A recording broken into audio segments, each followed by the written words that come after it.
शिवसेना नेते भास्करराव, शिवसेना उपनेते विजयराव कदम, विक्रांत जाधव, सर्वच पदाधिकारी आणि उपस्थित शिवसैनिक बंधूंनो भगिनी, आता जाधवरावांनी दोन्ही हाताने एवढे तलवारी फिरवल्यानंतर आपल्याला आणखी काही सांगावं असं राहिलंय असं मला वाटतं.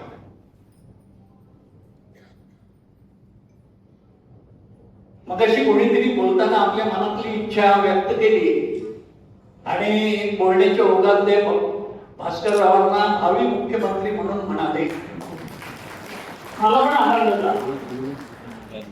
मी पण तो दिवस बघायला आतुर आहे. पण नुसत्या टाळ्या वाजवूनही होणार नाही. त्याच्यासाठी जे काही कष्ट करावे लागतील ते सगळे करायची तुमची तयारी असली पाहिजे. आहे ना तयारी? मग या जिल्ह्यातल्या सगळ्या आमदारकीच्या जागा जिंकाव्या लागतील आणि अनेक जिल्ह्यांमध्ये तसे जिंकावे लागतील तर आपलं 288 जागांच्या सभागृहात बहुमत होईल. कारण राजकारण हे तसं कठोर असतं, निष्ठुर असतं. तिकडे असा नंबर गेम असतो, आकड्यांचाच खेळ. 145 दाखवा आणि सत्ता घ्या. याच्यामध्ये दुसरी काही टंगळ मंगळ चालत नाही. आणि महाराष्ट्रात जर 145 जागा निवडून यायची असतील तर आपल्या जिल्ह्यामध्ये पैकीच्या पैकी जागा आल्याच पाहिजे.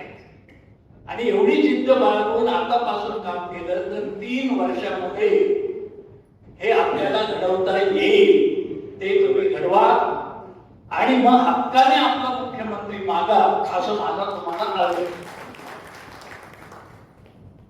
पण नुसते स्वप्न बघून थांबता नाही.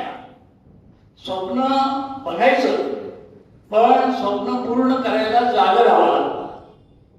ती अखंड जागा राहण्याची तयारी आहे का? ते असेल तर मग स्वप्न बघायचा तुम्हाला पुरेपूर हक्क आहे.